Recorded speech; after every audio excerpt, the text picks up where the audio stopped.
내용은 기본서에서는 129페이지에 있는 내용입니다.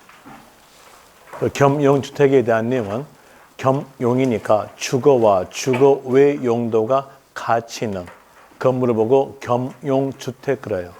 여기에서 볼 때 주거와 주거 외 용도가 같이 있으니까 세율 적용하기 위해서 어느 부분을 주택으로 보겠다. 이렇게 나온 내용이 바로 겸용주택이에요. 자, 보세요. 여기에서 이 건물에 대한 내용으로서 여기는 주거 부분, 여기는 주거 외 부분이다. 이랬으면 주거 외 부분에 대한 내용이니까 이건 상가적이죠. 세율은 뭘로? 비례세율.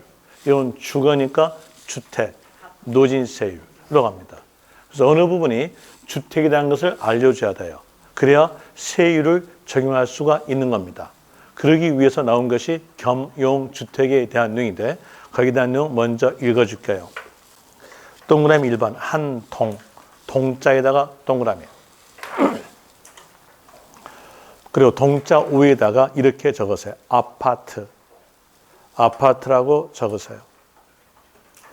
아파트 단지 가보시면 그 건물 옆면에가 101동, 102동 이렇게 동자가 적어졌죠.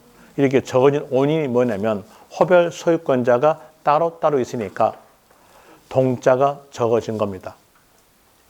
동자 나왔으면 호별 소유권자가 따로따로 있으니까 그 내용으로 옆에서 주거와 주거 외 용도로 사용되고 있는 경우 이 글자는 시험지에가 맞게 적어져요. 이걸 외울 필요 없이 뒤에서는 소유자가 따로따로 있으니까 주거용에 사용되는 부분만 주택으로 본다. 거기 밑줄.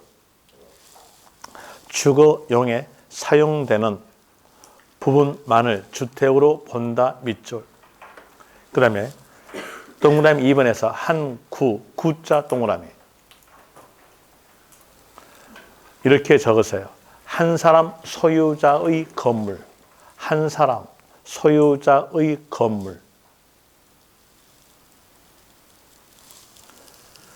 옆에서 주거와 주거 용도로 겸용되고 있는 경우. 보니까 동그라미 1번 내용과 동그라미 2번 내용 같죠? 주거와 주거 외 용도로 사용되고 있는 경우. 같게 나와져요. 같게 나오니까 그가 포인트가 아니란 얘기예요. 포인트는 동자냐 구자냐 얘가 포인트예요. 구자 나왔으면 막바로 끝말 가세요. 끝말은요 50% 이상이면 주택으로 본다. 이 말은 어떤 뜻이냐면 한 사람 소유권자 건물이니까 한쪽에 몰아주겠다 이런 뜻입니다. 설명드릴게요. 이렇게 보죠.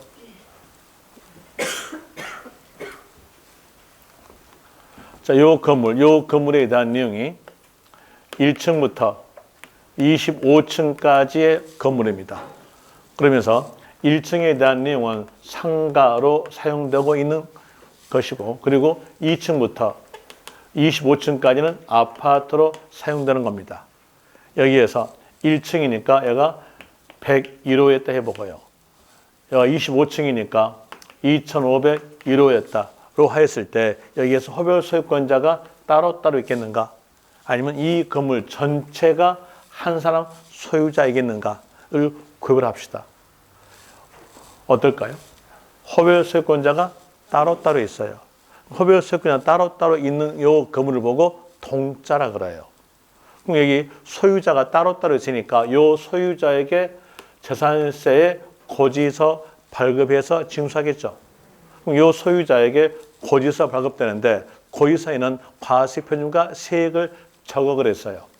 이때 얘가 주거에 대한 내용이니까 누진세율로서 세금액을 산정해 가지고 세금액을 적어서 요 소유자에게 고지서가 나갑니다. 다시 여기에 대한 내용은 상가죠. 상가니까 요 소유자에게 고지서 나갈 때는요. 세율은 0.25%로서 적용해 가지고 요 소유자에게 고지서 나갑니다. 그러면 동자 나왔으면요. 그때는요. 아파트만 생각하시면 되겠죠. 아파트니까 끝말은요. 주거, 분만, 주택 이렇게 나오면 돼요. 그 다음에 이제 그 밑에서 동그라미 2번 한 구에 대한 내용은 뭘 생각하시면 되냐면 시장에 있는 건물 생각하시면 돼요. 시장에 있는 건물에 대한 내용으로서 이렇게 2층 건물에 대한 내용인데 1층은 상가로 2층은 주거로 된 내용인데 여기에서 상가 한 칸 한 칸, 방 한 칸 한 칸, 소유자 따로 있을까요? 아니면 이 건물 전체가 한 사람 소유자일까요? 전체가 한 사람 소유자 건물이에요. 근데 전체가 한 사람 소유자 건물이니까 이 소유자에게 고지서가 나간다는 얘기예요. 이 소유자의 고지서 나가니까 한쪽에 몰아줘야 돼요. 한쪽에 몰아줘야 세금액을 산정할 수가 있는 겁니다. 그럼 여기 보니까 이 그림 보니까 주거가 50 이상이죠. 그럼 전체를 뭘로 본다? 주택으로. 주택으로 해가지고 누진세율로 적용해서 이 소유자에게 고지서가 나간다는 뜻입니다. 그래서 문장에서 동자로 나왔는가 구자 나오는가를 구별하시라는 얘기예요. 동자 나왔으면요 아파트, 구자 나왔으면 한 사람 소유자 건물이니까 한쪽에 몰아준다. 한쪽에 뭐니까 50% 이상이면 주택으로 본다. 이런 일로서 나오게 되는 내용의 문장이고요. 그리고 디귿에서 토지는 아시겠죠? 토지는 주택을 포함한다, 제외한다. 제외. 제외한 모든 토지예요. 모든 토지니까 미등록 토지도 포함됩니다. 미등록 토지 포함 적어져 있죠? 거기다가 밑줄 치면 돼요. 그리고 동그라미 4번 재산세 과세 표준. 이게 재산세 세액 산정이에요. 세액 산정할 때는 제일 먼저 과세 표준을 정합니다. 과세 표준에 대한 이로서 세자 앞에가 재산이니까 재산세 과세 표준은 재산가액 이렇게 나오죠. 재산가액 이렇게 나오게 되는데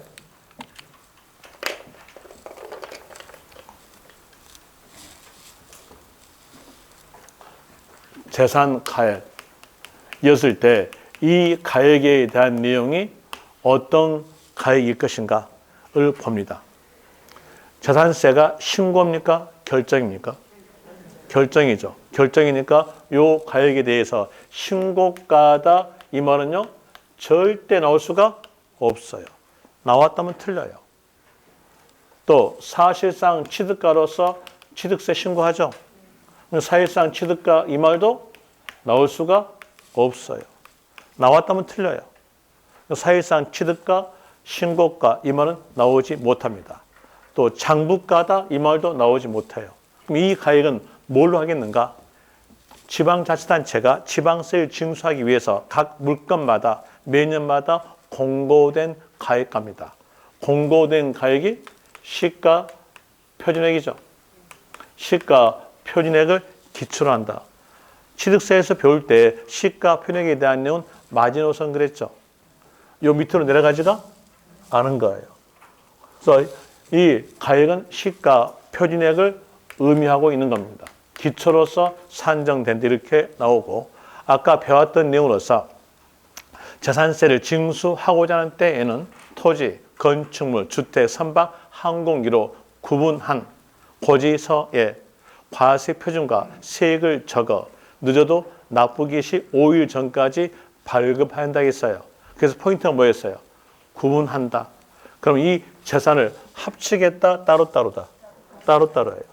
토지를 보유했으면 토지에 대한 재산세로서 고지서 발급, 토지 가액. 또 건축물 보유했으면 건축물 가액. 주택 보유했으면 주택 가액. 선박 보유했으면 선박 가액. 항공기 보유했으면 항공기 가액으로서 이 가액에 대한 내용은 의미하는 것이 시가 표준액에 대한 의미하고 있는 겁니다. 그리고 시가 표준액에 대한 내용은 일반적 내용으로서 시가 대비해서 30 내지 40% 낮은 가격입니다. 30 내지 40% 낮은 가격이 시가 표준액에 대한 내용인데 여기에서 재산세가 매년마다 징수해요.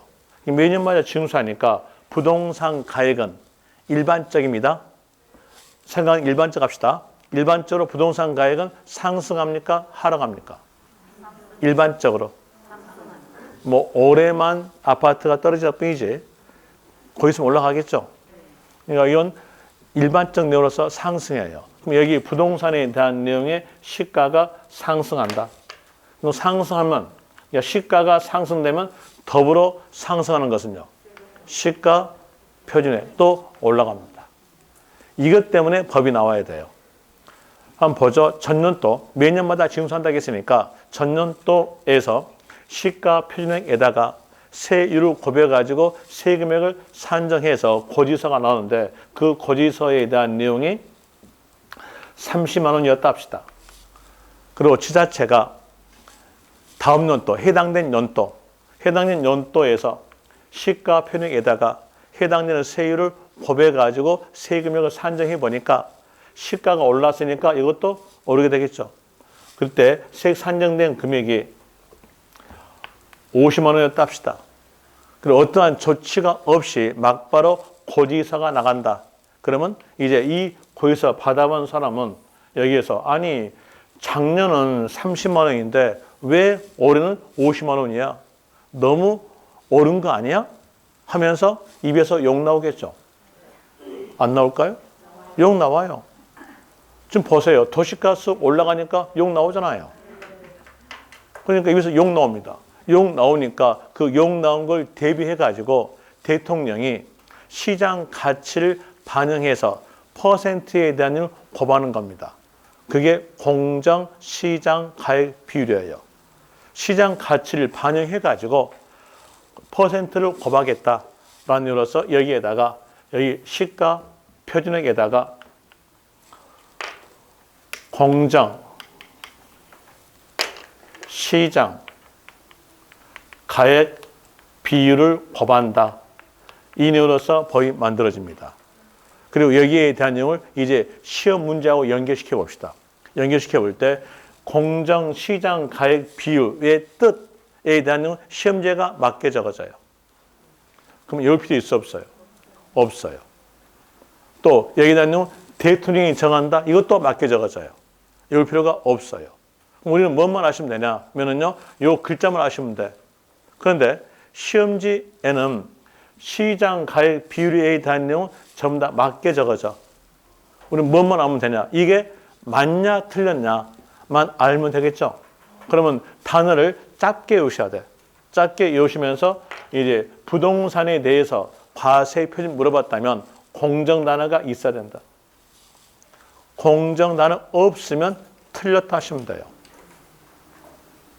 그리고 선박과 항공기에 대한 내용은 이건 특수한 사람이에요. 특수한 사람에 대한 내용이니까 공정을 구할 필요가 없어요. 이때는요. 이건 일반적 내용으로서 모든 사람들이 부동산 보유하고 있잖아요. 그래서니까 일반적 내용으로서는 공정을 구합니다.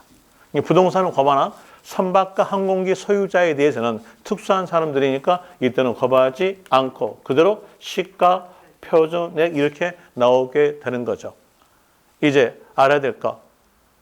부동산이었어요. 또 문제 키하고 연결해 볼 때 문제 키가 과세 표준에 대한 내용이 문제였어요. 그러면 과세 표준 문제였을 때 여기에서 부동산이 인간인가 봐요. 부동산이었다면 토지도 부동산, 건축물도 부동산, 주택도 부동산이죠. 부동산이었으면 공정 단어가 있어야 맞습니다. 없으면 틀려요. 또 공정 단어가 없다 하더라도 숫자 나와도 맞아요. 숫자로서 토지에 대한 내용과 건축물에 대한 내용은 공정시장 가입 비율을 70%로 정해놨어요. 대통령이 정했다는 얘기예요. 그러니까 숫자는 외우셔야겠죠. 70% 나와도 맞아요. 그리고 주택에 대해서는 60%로 정했습니다. 60% 나와도 맞아요. 어느 때? 주택일 때. 라는 이로써 아시면 됩니다. 이걸 알았으면 기본서에 나와 있는 과세 표준에 대한 내용들 전부 다 암기가 됩니다. 기본서에서 과세 표준에 대한 내용의 페이지에 대한 내용으로서는 152페이지에서부터 153페이지에 적어졌어요. 그럼 한 페이지 반이죠. 이 한 페이지 반을 전부 다 외울 수 없잖아요. 아, 죄송합니다. 여러분들 머리가 영리하시니까 외울 수 있어요. 하나 저 같은 떨은요 못 외워요. 못 외우니까 간결하게 문제의 키부터 잡아요.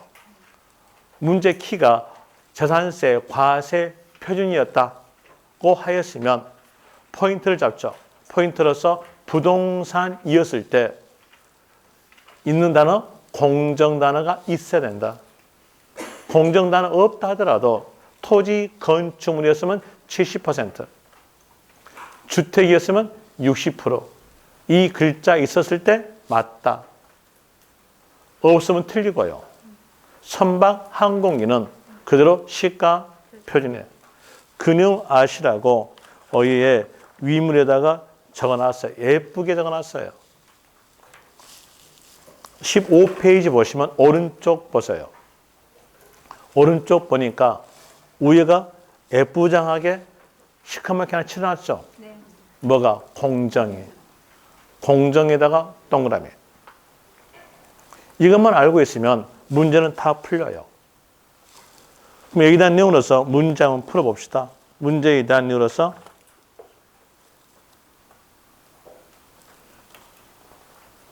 여기다가 만들지 않았네.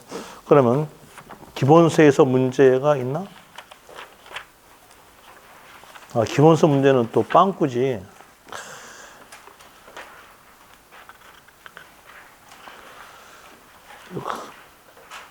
빵꾸가 나올까요? OX가 나올까요? 객관식이 나올까요? OX 아니면 객관식이 좋아요. 빵꾸는 그렇게 좋은 건 아니에요. 그냥 나왔으니까 빵꾸 봅시다.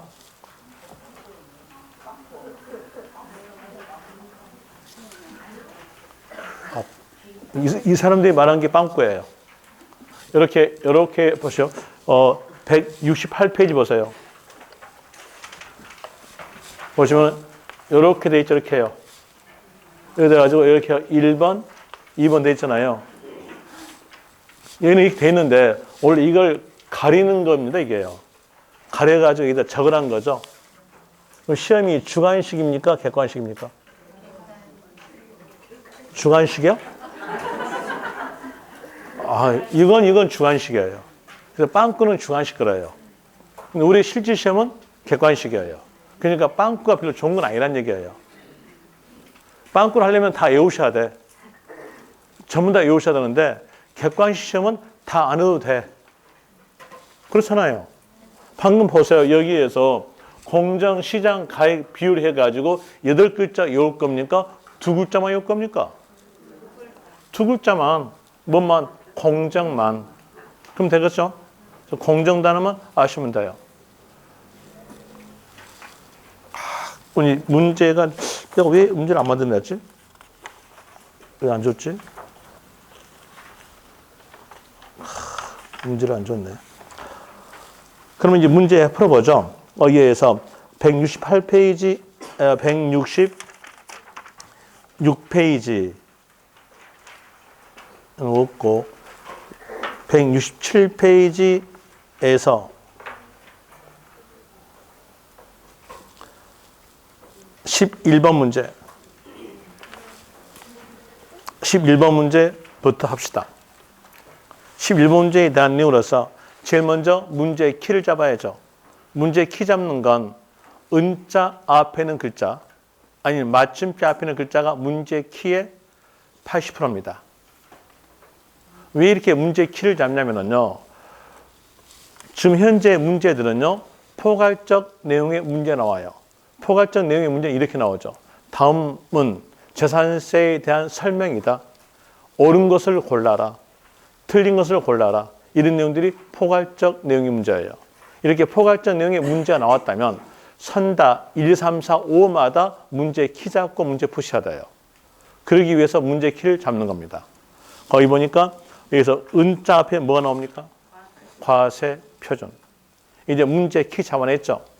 문제 키 잡아냈고 포인트를 잡아야죠. 포인트는요. 보니까 주택이 아닌 건축물. 건축물이니까 부동산. 부동산 나왔죠? 부동산 나왔으면 어떤 단어가 꼭 있어야 하냐? 공정. 그런데 여기는 공정 단어가 없죠? 뒤에서 공정이 있죠? 공정이 있고 이제 숫자적 내용으로서 물어본 겁니다. 숫자로서 건축물이니까 몇 프로? 70%. 70이 답됩니다. 이렇게 나오게 되는 것이고요. 그리고 또 다시 12번 문제 나오죠. 12번 문제에 대한 내용으로서 이 앞에 있는 주택에 대한 과세 표준은 이렇게 쭉 나온 것들은 시험지가 맞게 적어져요. 그 내용이 포인트가 아니었고요. 그리고 포인트에 대한 내용, 이 경우 주택의 재산세 과세 표준은 얘가 포인트예요. 은자표에 과세 표준 나왔죠? 문제 키 잡아냈고 그리고 주택 나오죠? 주택이니까 공정 단어 있어야 돼요. 공정에 대한 내용은 몇 퍼센트? 60. 60을 곱해서 계산한다. 라는으로서 답은 1번 되겠죠. 이렇게 나오게 되는데 원래 이 과세 표현에 대한 내용은 문제가 아주 잘 나온 쪽입니다. 잘 나온 쪽이니까 여기에 대한 내용 기억하셔야 돼요. 기억하실 때 간단해요. 어렵지 않아요. 부동산 나왔으면 그때는 공정 단어가 있어야 된다. 공정 단어가 없다 하더라도 토지, 건축물은 70%가 공정, 주택은 60%가 공정이다. 이론으로서 기억하시면 됩니다. 그리고 다시 이제 유인물로 옵시다. 유인물에서 동그라미 5번. 재산세, 세부담의 상한으로서 가는데 재산세의 세부담 상한에 대한 내용은 페이지에 대한 내용은 기본서에서는 158페이지 나옵니다.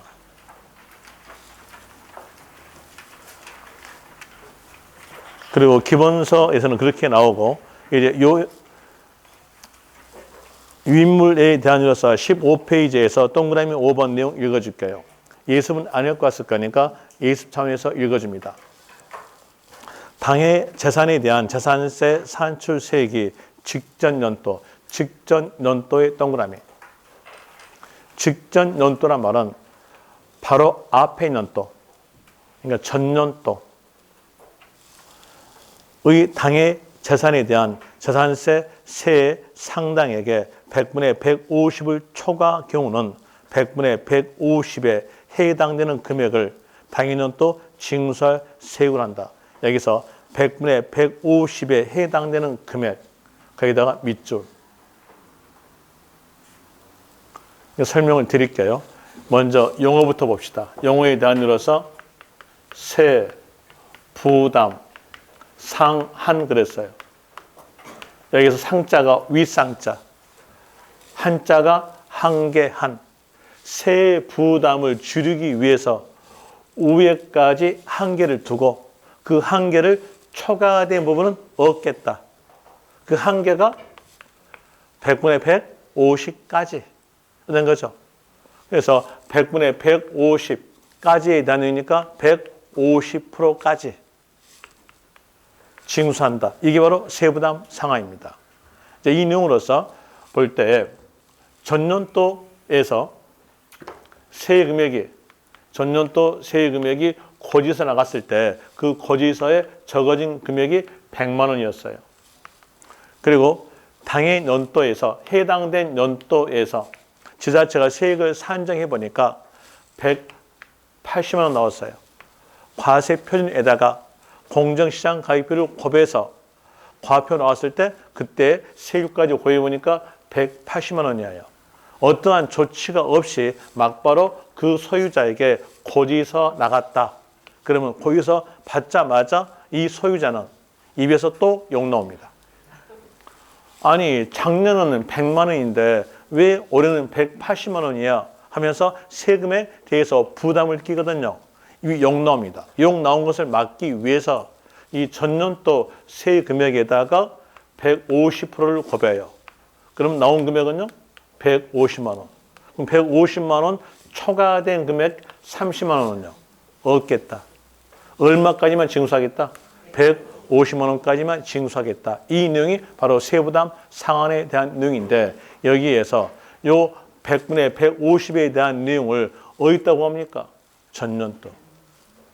전년도 구하죠. 그 이제 여기서 막바로 포인트를 찾아냈어요. 전년도, 직전 연도란 말이 나오잖아요. 뭐 그 단어 보자마자 이 문장은 세부담 상한에 대한 내용의 문장이구나. 세부담 상한을 물어보거나 라는 내용 알고 막바로 끝말 가세요. 그 말은요. 100분의 150까지. 이렇게 알고 있으면 거기에 대한 내용의 한 문장, 석 줄은 암기가 된 겁니다. 그리고 다시 그 뒤에서 단서 나와요. 다만 공시가액 3억 이하인 주택은 100분의 105, 3억 초과해서 6억 이하였으면 100분의 110. 주택 공시가액이 6억 초과했으면 100분의 130을 한다. 이 내용 어떤 뜻이냐면 주택이니까 주거를 안정하기 위해서 주택을 보유한 자에게는 세부담 상한을 낮춰주겠다는 겁니다. 우리에게 혜택을 주면서 세부담 상한을 낮춰주겠다.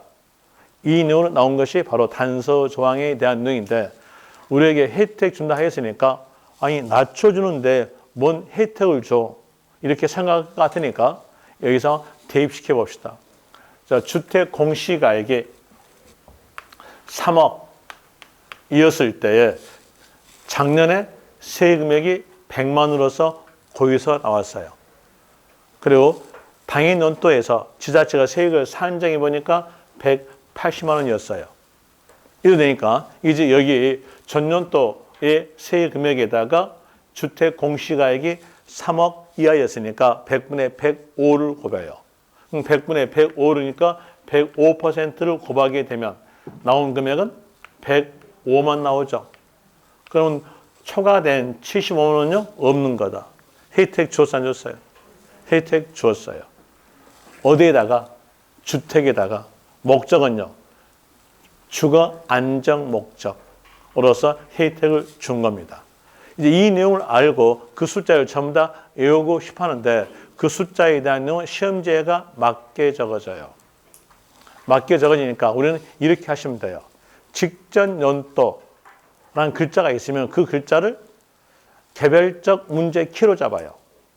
개별적 문제 키로 잡아서 이제 직전 연도 앞에가 주택 글자가 있는가 없는가 봐요. 주택 글자가 없다면 뒤에서는요. 100분의 150까지. 주택 글자가 있다면 100분의 150보다 낮추어진 숫자다. 그러면 돼요. 그리고 주택에 대한 내용으로서 법인 주택은 거기에 포함되겠다? 포함되지 않겠다? 생각해 보세요. 법인 소유의 주택이 주거 안정과 연관돼 있을까요?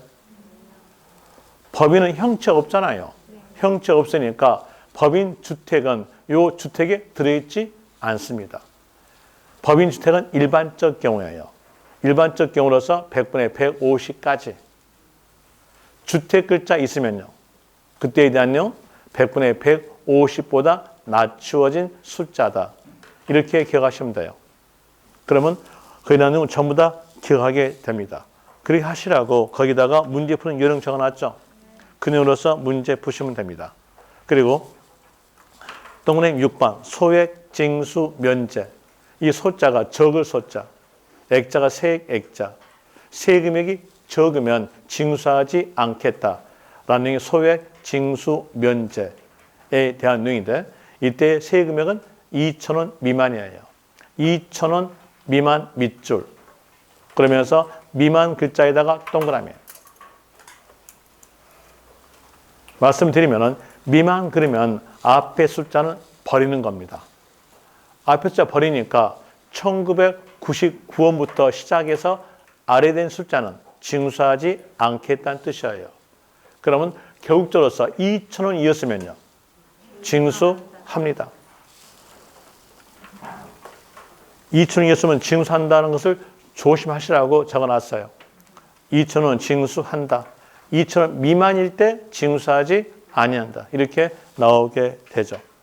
그리고 그 밑에서 재산세 납세 의무자. 재산세 납세 의무자 보니까 거기 밑에에 대한 내용에 기출 횟수 나오죠. 이거 어떨까요? 장난 아니죠. 이 문제가 나오면 꼭 맞춰야 돼요. 또 방금 했던 재산세 교외에 대한 내용의 문제가 나온다 하더라도 꼭 맞춰야 돼요. 어려운 건 아니니까요. 그리고 재산세 납세 의무자에 대한 이유로서 살펴볼 때에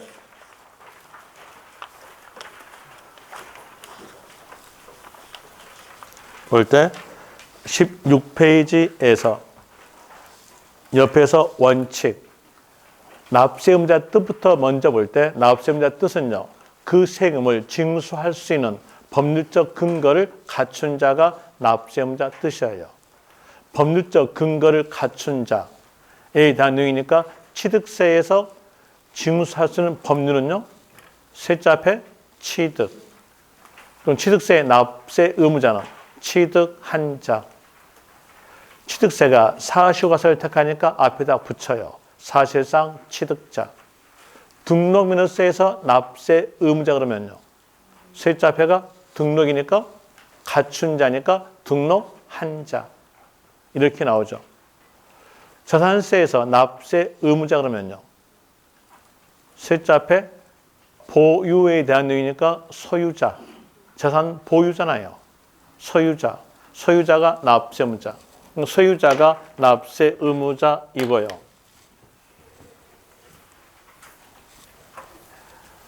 당연히 보유니까 소유자 되겠죠. 소유자가 납세 의무자.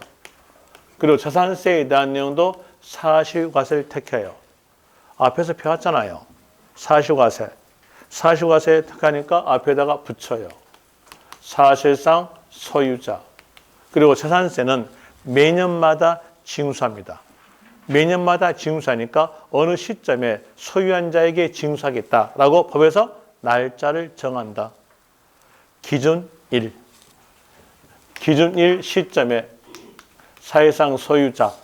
여기에 납세금 정하는데 법에서 정한 날짜는 6월 1일. 6월 1일 시점에 사실상 소유자가 납세 의무자 원칙됩니다. 원칙에 대한 내용이니까 이제 여기에서 차근차근 여기부터 여기 갑시다. 자, 먼저 기준 1. 어느 연도에서 소유권이 변동됐어요.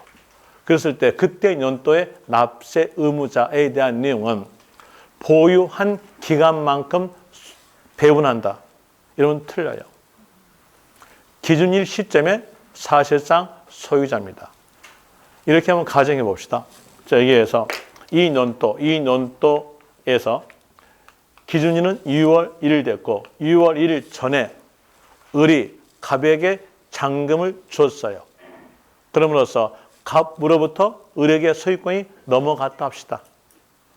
6월 1일 전에 잔금을 지급함으로써 소유권이 갑으로부터 을에게 넘어갔다. 이랬을 때 이때 연도의 납세의무자. 문장에서 갑은 매도인은 이만큼 소유했으니까 이만큼 납세금 부여하고 을은 이만큼 소유했으니까 이만큼 납세금 부여한다. 라면서 보유 기간에 대해서 배분한다. 그래서 납세의무자가 둘이다. 그러면 틀려요. 납세의무자는 한 사람입니다. 한 사람 누구? 6월 1일 시점의 소유자. 한 사람 돼요. 그럼 일제 볼 때 여기에서 6월 1일 시점의 사실상 소유자 누가 됩니까? 을에게 하는 겁니다. 생각해 보세요. 돈을 받을 때 한 사람에게 받는 게 낫습니까? 두 사람에게 받는 게 낫습니까? 싸울 때 여러 사람하고 싸워. 그때 한 놈만 패라겠어. 아닙니까? 한 놈만 때리면 남은 도망가거든. 그러니까 돈 받을 때는 한 놈만 때려. 한 놈 누구? 6월 1일셈의 사실상 소유자. 그럼 여기에서 한 놈 누굽니까? 을에게 하죠. 을이 누구였냐? 매수인. 이제 여기서 결과 나왔어요. 결과적 내용으로서 6월 1일 전에 잔금 지급 날짜가 있으면 그때 연도의 납세의무자는 매수인. 그 내용이 기본서에 없는 내용으로 적어놨어요. 기본서 없는 내용으로서 16페이지 보시면 N쪽에서 6월 1일 전에 잔금 지급이 있는 경우는요. 매수인 돼 있죠. 다시 이제 반대로 합시다. 반대로서 6월 1일 이후에 잔금을 지급했다. 6월 1일 이후에 잔금을 지급함으로써 소유권이 갑으로부터 을로 이전되었다. 이때 2년도의 납세 의무자는 6월 1일 시점에 사실상 소유자니까 누구? 갑. 갑은 판 사람이에요. 판 사람이니까 매도인. 거의 반대적 내용으로서 6월 1일 이후에 잔금 지급 날짜가 있으면 그때 년도의 납세 의무자는 매도인이라고 합니다. 매도인 가는 거고 또 6월 1일 날짜와 잔금 지급 날짜가 같았다고 하였으면 매수인을 과세대장에, 토지대장에, 건축물대장에 기록하고 그 기록된 매수인을 납세 의무자로 한다라고 지방세법 시행령에서 적어져 있어요. 이때에 대해서는 누구로? 매수인. 같았을 경우는 매수인 됩니다. 그런데 이 같았은 경우에 대해서는 시험에서 한 번도 나온 적은 없어요. 우리가 꼭 기억할 것은 6월 1일 전에 잔금 지급 날짜 있으면 매수인, 6월 1일 후에 잔금 지급 날짜 있으면 매도인. 이 내용을 기억하시면 됩니다. 이 내용을 기억하시고 그리고 여기에서 사실상 소유자, 사실상 소유자에 대해서 볼 때 서류에 적어진 자와 사실상 소유자가 같아요. 그러면 사실상 소유자, 납세 의무자 문제가 없어요. 같으니까. 그런데 종종 다른 경우가 발생합니다. 어느 경우에서 다른 경우가 발생되겠는가? 미등기. 미등기인 경우에서는 서류에 적어진 자와 실소유자가 달라요. 이랬을 때에 납세 의무자 누가 되겠다? 사실상 소유자입니다. 그럼 이제 이 미등기에 대한 내용으로서 앞에서 배웠던 거 한번 상기합시다. 앞에서 배웠을 때 이 말 배운 적 있죠. 사실과세. 사실과세에 대한 일로서 등록면허세만 형식과세. 등록면허세는 서류에 적어진 내용대로 과세하니까 형식과세. 등록면허세를 뺀 나머지 세금에서 미등기라는 글자가 있으면 끝말은 과세. 등록면허세를 뺀 나머지 세금에서 공부상 현황과 사실상 현황이 다르다 이 말 나온다면 그 말은 사실에 따른다. 들어본 적 있죠? 다시 합시다. 등록면허세만 형식과세. 등록면허세를 뺀 나머지 세금들은 다 사실과세. 자, 여기에서 등록면허세가 왜 형식과세겠는가? 보시면 이 세자 앞에 있는 글자에 있어요. 이 세자 앞에가 등록돼 있죠. 등록 행위를 갖췄다면 등록면허세를 징수한다라는 뜻으로서 지방세법에서는 등록의 뜻이 적어져요. 의의가 적어져요. 등록의 의의는 전번 시간에 말씀드렸다시피 재산권 및 기타 권리의 설정, 이전, 변경, 소멸에 관한 사항을 공부에 등기, 등록하는 경우를 말한다. 이렇게 적어집니다. 이 내용을 알고 문제를 풀면은요, 문제가 안 풀린다겠어요. 왜 안 풀리냐? 너무 길게 왔어. 길게 온 것은요, 시간만 지나게 되면은 합이 이루어져. 합이 이루어져가지고 이게 무슨 뜻? 몰라. 그래서 짧게 알아야 돼. 짧게 아실 때 여기에서 등록이란 말은 등기부 을구에다가 잉크를 묻힌 경우다. 을구에다가 잉크만 묻혔다면 등록면허세를 징수하겠다. 이 뜻입니다. 그럼 잉크 묻힌 경우니까 서류에 적어진 내용대로 과세하겠다. 이거죠. 그럼 서류에 적어진 내용대로 과세한 걸 보고 형식과세라 그래요. 또 서류에 적어진 자를 보고 명의자라고 그러죠. 그럼 명의자 과세다. 그럼 여기에 대한 내용은 서류 적어진 내용대로 과세다. 가 됨으로써 이건 형식과세. 나머지는 다 사실과세. 그래서 등록면허세를 뺀 나머지 글자에서 미등기란 말이 나왔다면 그 말은 뭐다? 과세. 과세돼요. 과세됨으로써 이때 납세는 누가 되겠다? 사실상 소유자입니다. 그런데 이 사실상 소유자를 지자체가 모른다는 얘기예요. 왜? 서류에 적어진 자는 공무상 소유자잖아요. 사실 소유자 아니라는 얘기예요. 그러니까 몰라요. 그럼 이걸 어떻게 밝혀내길래 과연 사실상 소유자로서 하였는가? 이걸 아셔야죠. 예전에도 설명을 드렸어요. 미등기에 대한 이 어떻게 과세한다? 설명드렸잖아요. 누굴 이용하냐? 상대편 이용합니다. 설명 다시 해줄게요. 자, 여기에서 A라는 사람이 B라는 사람에게 토지에 대한 소유권을 넘겨줬어요. 이랬을 때 B가 토지를 취득하였음으로써 취득세에 대한 내용을 신고, 납부해야 되는데 신고, 납부를 이행하지 않았다. 안이불자 써서 안 했다. 이렇게 나온다면 그때에 대한 내용은 등기하지 않은 겁니다. 취득세는 재산 증가력에다가 소유권 등기를 포함해서 과세한다고 했어요. 취득세에 신고하지 않았으니까 이때는 미등기입니다. 미등기니까 미등기된 시점에서는 알 수가 없겠으나 시간이 약간만 흘러가면 알 수 있어요. 시간 흘러갑시다. 흘러가 볼 때 미등기의 토지를 보유하죠. 그럼 이때 적용되는 세금은요? 재산세. 토지 보유잖아요. 재산세가 적용됩니다. 재산세도 사실과세를 택함으로써 납세 의무자는 사실상 소유자. 이렇게 나오죠. 그런데 사실상 소유자를 지자체가 알 수가 없어요. 알 수가 없음으로써 세법은 상대편 이용합니다. 물론 여러분들도 상대편 이용하고 있어요. 여러분의 자녀분에게 공부하라, 학원 다녀라고 의무를 줬어요.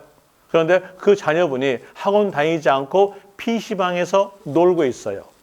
그랬을 때 어떻게 그 자녀분을 밝혀냅니까? 상대편 친구한테 전화해서, 상대편 학원에 전화해서 밝혀내죠. 똑같아요. 세법도 상대편 이용합니다. 상대편 누구나 A. A는 서류에 적어진 자죠. 서류에 적어진 자, 서류가 공부죠. 토지 대장, 건축물 대장, 등기부터 총괄적으로 공부라 그래요. 공부상 소유자, 서류에 적어진 자 A 너가 신고 좀 해줘 하고 협력 의무를 주어져요. 신고했다 그러면 여기 어때요? 밝혀지죠? 밝혀지면서 너 이 당시에 왜 취득세 신고 납부하지 않았어? 하면서 매매합니다. 매매한다? 세금 더 내라. 가산세, 가산. 이거 나오죠? 이렇게 나오게 되는데 이제 여기에서도 또 다시 볼 때 A가 B가 등기한지 알고 신고 안 할 수 있어요. 그때를 대비해서 법이 나옵니다. 법 나온 것으로서 자 재산세에 대한 내용의 부가 징수 방법은 보통 징수라고 방금 배웠죠. 예전도 배웠을 거예요. 보통 징수예요. 보통 징수란 말은 고지서 발급해서 징수하는 것이 보통 징수입니다. 그럼 여기에서 볼 때 지자체 입장으로서는 A가 신고하지 않았음으로써 A밖에 몰라요. 이렇게 모르니까 A에게 고지서 나간다. 이렇게 법을 만들어주면요. A 신고할까 할까요? 신고 당연히 합니다. 여기까지가 법이고 이제 법 이후 법은 안 적어졌어요. 안 적어졌는데 어떤 상황이 나오겠는가? 상황 봅시다. 상황에 대한 일로서 A가 고지서 받죠. 받았으면 그 고지서 받자마자 황당해요. 아니 왜 내 소유도 아닌데 나한테 고지서 나와 하면서 지자체에게 이의 신청합니다. 그럼 지자체에게 이의 신청하게 되면 이게 어떨까요? 밝혀지는 거예요. 이런 내용으로서 미등기도 과세할 수 있는 겁니다. 미등기에 과세되는 건 아시겠죠? 아셨으니까 여기에서 미등기 됐다. 미등기였다면 그때는 공무상 소유자가 신고해 줌으로써 사실상 소유자 판단한다. 이 법이 나온다는 얘기예요. 이 법에 대한 내용이 나오는데 기본서에서는 이 법에 대한 내용이 맨 뒤에 나와요. 그러다 보니까 이게 연결이 안 돼. 연결이 안 돼가지고 혼동스럽습니다. 모든 기본서가 그래요. 왜? 법전 내용 그대로 적어놨으니까. D페이지 볼까요? D페이지 보시면 페이지에 대해서 기본서 페이지에 대한 내용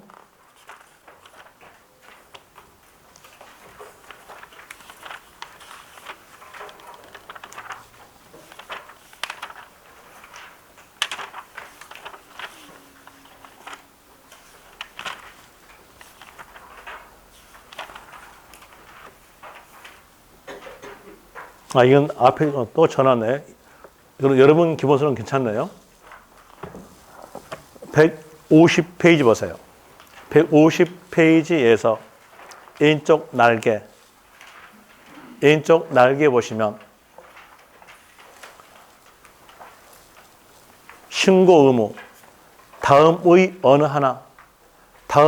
하나니까 밑에 있는 1, 2, 3, 4, 5, 6 이 6개 중 어느 하나에 해당되는 자는 기준 일로부터 15일 내에 소재지 관할하는 지자체장에게 증거의 자료를 갖추어 신고해야 한다. 거기에서 1번 보세요. 1번에서 재산의 소유권 변동 또는 재산의 변동 사유가 발생하였으나 등기를 하지 아니한 재산, 등기하지 아니한 재산이니까 미등기죠. 미등기일 때 누가 신고? 공무상 소유자가 신고하여 줌으로써 사실상 소유자 판단한다는 뜻이에요. 그 내용을 막바로 밑에다가 적어놨어요. 유의물에다 적어놨어요. 유의물 16페이지 보시면 동그라미 2번 나오죠. 2번에서 소유권 변동, 등기되지 아니한 재산은 기준 일로부터 15일 내에 신고로서 사실상 소유자 판단한다. 적어져 있죠? 그럼 거기에서 여러분들이 꼭 아셔야 될 내용이 기준일이에요. 기준일로부터 15일 내에 신고로서 판단됩니다. 그리고 15일 숫자는 시험지가 맞게 적어져요. 맞게 적으니까 거기서 포인트는 어디냐? 기준일이라는 거. 아까도 말씀드렸잖아요. 재산세에서 날짜, 일자란 말이 나온다면 앞에가 뭐만 나온다? 기준일. 이것만 나와요. 만약에 다른 글자로서 납부 개시일 이러면 어떨까요? 틀려요. 왜 여기에서 기준일 이 글자만 나오겠는가에 대한 원인이 있어요. 그 원인에 대한 말씀해 줄게요. 먼저 납부 기간에 대한 곧 설명을 드리겠는데 납부 기간에 대한 이유로서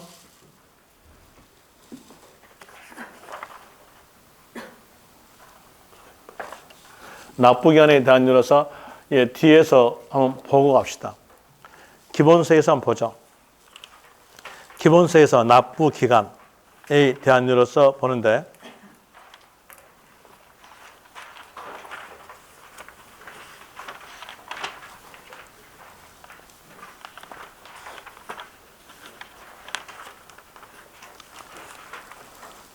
페이지에 대한 159페이지에서 이 가로에서 납부 기간 나오고 그리고 D페이지 보시면 납부 기간에 대한 내용으로서 토지 9월 16 페이지는 160페이지 토지는 9월 16일부터 9월 30일 건축물 선박 항공기는 7월 16일부터 7월 30일 이렇게 나오게 되는데 설명을 곧 드릴게요.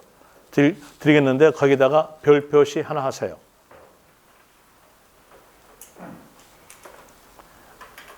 납부기한 자체에다가 별 표시 하나 하시면 됩니다. 자, 이게 대한 내용 볼 때 보니까 건축물에 대한 내용이 7월 달로 제일 빠르죠. 7월 16일부터 7월 30일 됩니다. 만약에 문장에서요, 납부 개시일 이렇게 나오면 틀리다는 얘기예요. 납부 개시일 그러면 이 건축물에 대한 내용은 7월 16일 됩니다. 그럼 7월 16일 틀렸겠죠. 아까 했던 내용과 같이 연결합니다. 재산세를 징수하고자 하는 때에는 토지, 건축물, 주택, 선박, 항공기로 구분한 고지서에 과세 표준과 세액을 적어 납부 개시 5일 전까지 고지서 발급한다. 그러면 고지서 발급에 대한 내용은 납부 개시 5일 전이죠.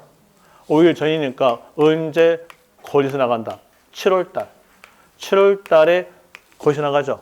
그럼 7월 달에 고지서가 나가려면 6월 달에 전달에서 납세음자를 정해줘야 이때가 나가는 겁니다. 안 그럴까요? 납세음자도 정하지 않고 7월 달에 고지서 나간다? 말이 안 맞잖아요. 그러면 여기서 7월 달에 고지서가 나가려면 언제 날짜 잡아야 돼요? 6월 달. 6월 1일. 이런 거예요. 그래서 문장에서는 이게 이 단어밖에 안 나와요.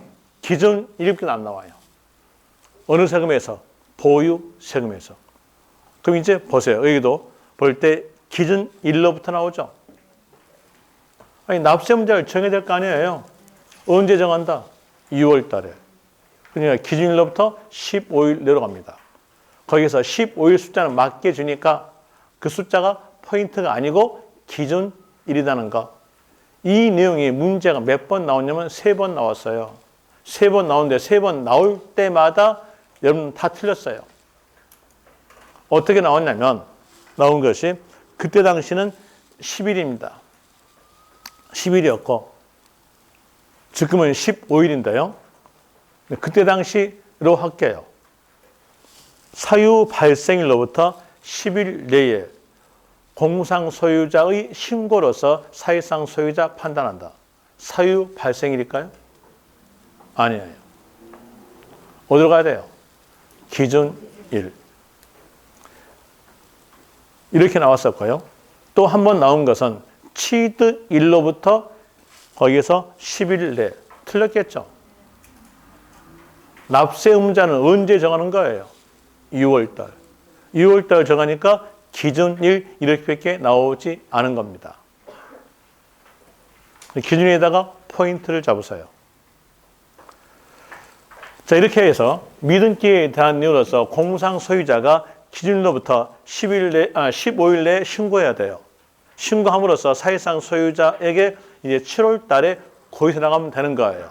그런데 이 공상 소유자가 신고하지 않았어요. 신고하지 않았다? 그러면 누구에게 납세의무자? 아까 했던 거 공무상 소유자로 됩니다. 공무상 소유자가 납세의무자는 거예요. 이제 여기에 대한 예외사항입니다. 예외적 내용은 예외적 관련 단어가 있어야 나온다겠죠. 자, 문장에서 신고하지 아니하여 이 글자가 있으면 공무상 소유자.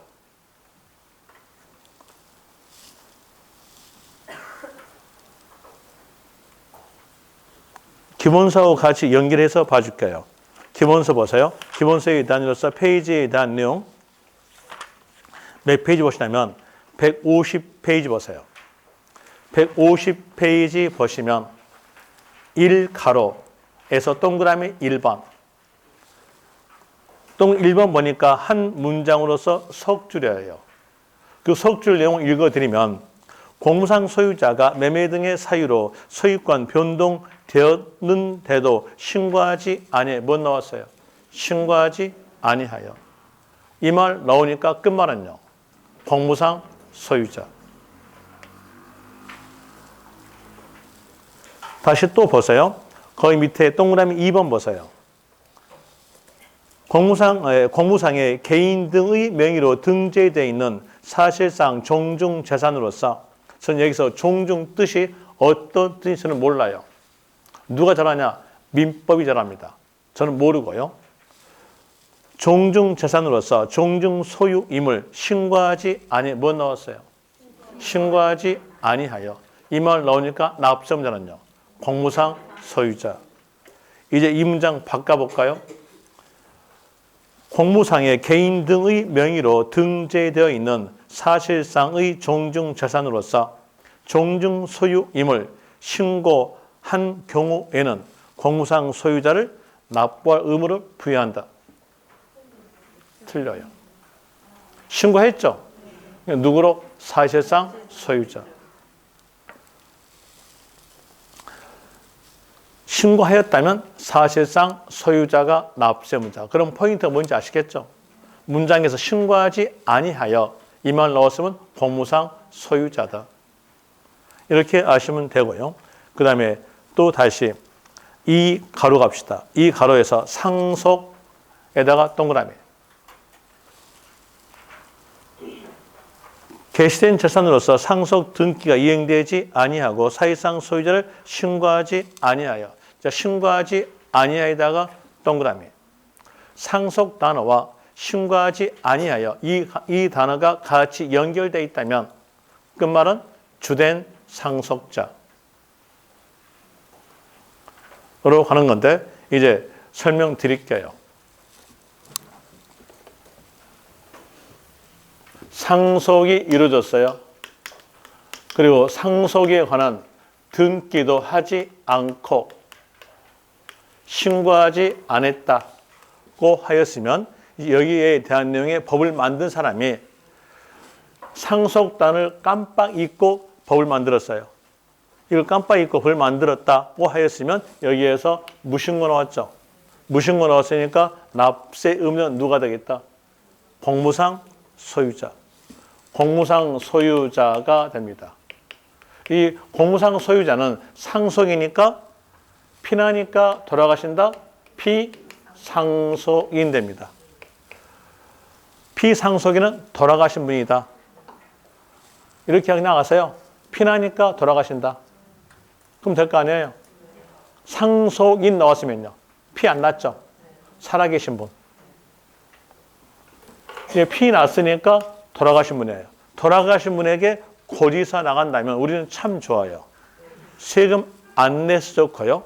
그리고 돌아가신 분이 7월 16일 날 고지서 받고 벌떡 일어나가지고 세금 납부하고 들어가시면 내년에 뵙겠습니다 하고 인사드리면 돼. 하나 그럴 일은 만무죠. 그러니까 여기서 돌아가신 분에게 고지서 나갈 수가 없어요. 없기 때문에 여기에서 상속 때문에 없다는 거죠. 그럼 상속 단어와 신고하지 아니하여 이 단어가 같이 있다면 그때는 민법상의 상속 지분이 큰 자갑니다. 큰 자니까 표현되는 단어는요. 주된 상속자 이렇게 나오게 돼요.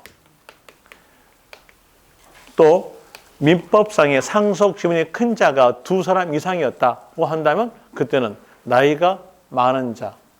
많은 자니까 표현되는 단어는요. 주된 상속자 이렇게 표현됩니다. 이제 여기에서 주된 상속자란 말이 나오려면 앞에가 어떤 말이 써야 될까요? 상속. 신고하지 아니하여. 이 말이 있다면 그때는 주된 상속자. 다시 이 문장을 고쳐볼게요. 상속이 개시된 재산으로서 상속 등기가 이행되지 아니하고 사실상 소유자를 신고한 때에는 주된 상속자를 납세 의무자로 본다.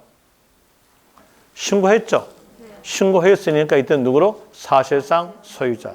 사실상 소유자인 상속인 됩니다. 그럼 이제 아는 것으로서 주된 상속자란 말이 나오려면 앞에가 상속 있고 신고하지 아니하여 이렇게 있었을 때 주된 상속자가 나오게 됩니다. 이런 이유로서 기억하시면 될 것이고요. 그리고 또 다시 밑에서 3가로 내용 이것만 설명드리고 10분 쉬었다 할게요. 3가로에 대한 내용 먼저 국가에다가 동그라미. 국가 나오면 지자체 나와도 관계없어요. 따라다니니까. 지자체의 조합과 재산세, 과세 대상 물건을 연부 동그라미. 연부란 말은 보니 가로에가 해년마다 연 적어졌죠. 해년마다 돈 준 경우가 연부 뜻. 매매계약 체결하고 그 재산 사용권을 무상 동그라미.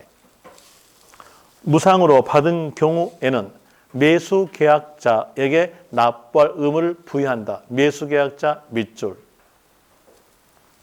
이제 먼저 결과적 내용을 말씀드릴게요.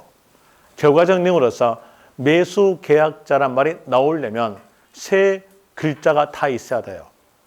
국가, 연부, 무상. 요 세 글자 중에서 하나라도 빠지면 매수계약자는 나올 수가 없습니다. 세 글자가 다 있어야 돼요. 이제 결과적 내용을 말씀을 드렸다는 것은 예습했다는 뜻입니다. 예습했으니까 설명드릴게요. 자, 여기에서 매수계약자에 대한 내용의 용어부터 먼저 봅시다. 이 매수계약자란 용어를 알려면 매수인이란 글자와 같이 비교해봐야 알 수 있어요.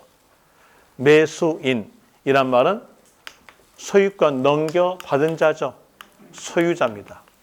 그러면 매수계약자는요? 당연히 알 수 있겠죠.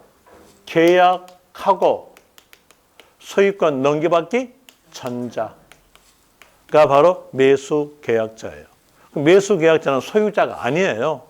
소유자가 아님으로써 납세의무자가 될 수가 없어요. 그런데 나왔어요. 그럼 왜 나왔겠는가?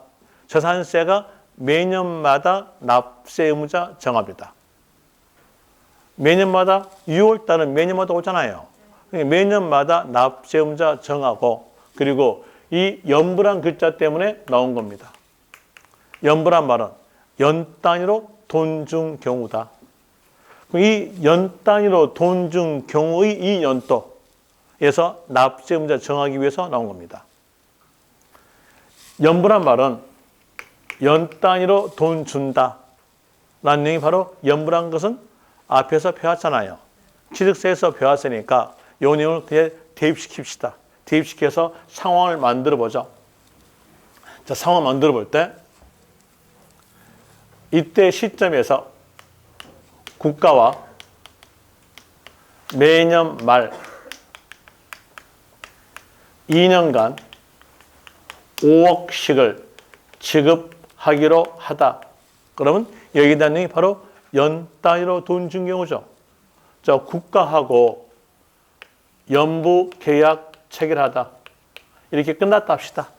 끝났다면 여기에서 1년 말일 때에 5억 지급되고 1년 말일 때 5억 지급됨으로써 완부를 했으니까 완부를 했던 시점에서 소유권은 매수인에게 넘어갑니다. 여기에서 연부란 글자가 없다면 어느 연도를 말하냐면 여기 요 후년도를 말합니다.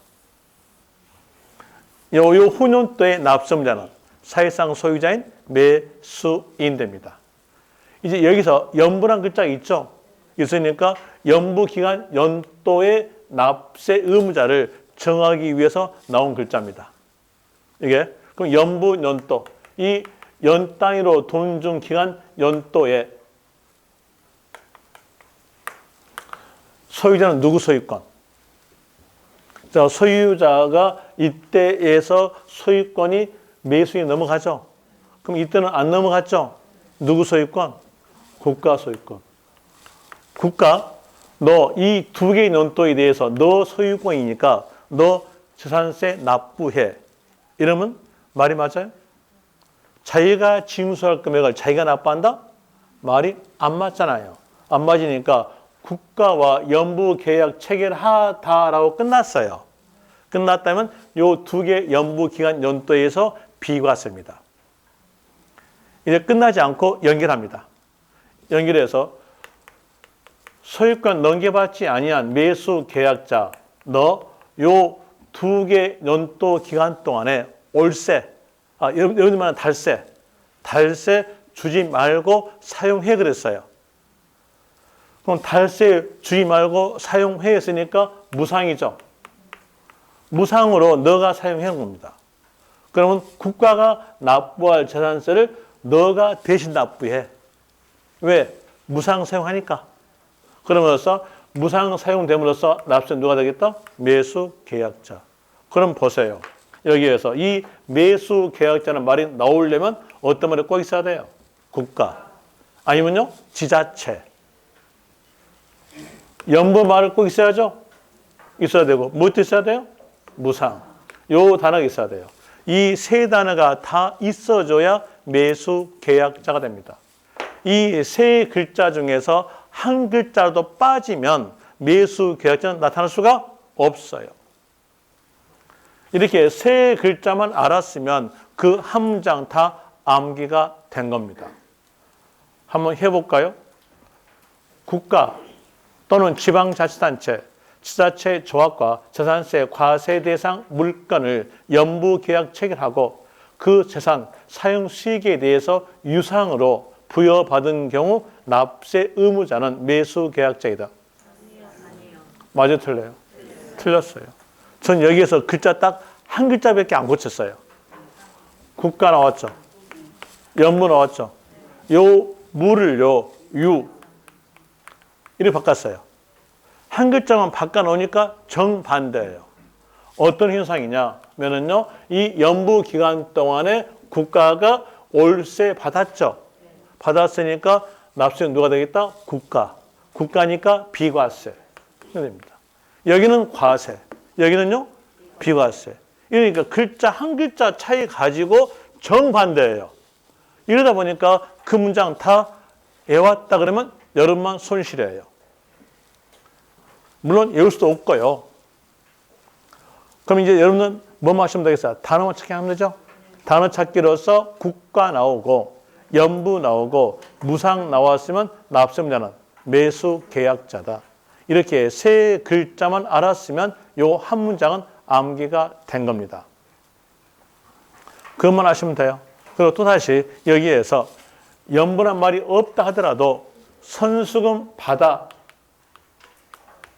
이 말이 있으면 연부 뜻입니다. 선수금 받아 이 말이 있으면 연부 뜻이다.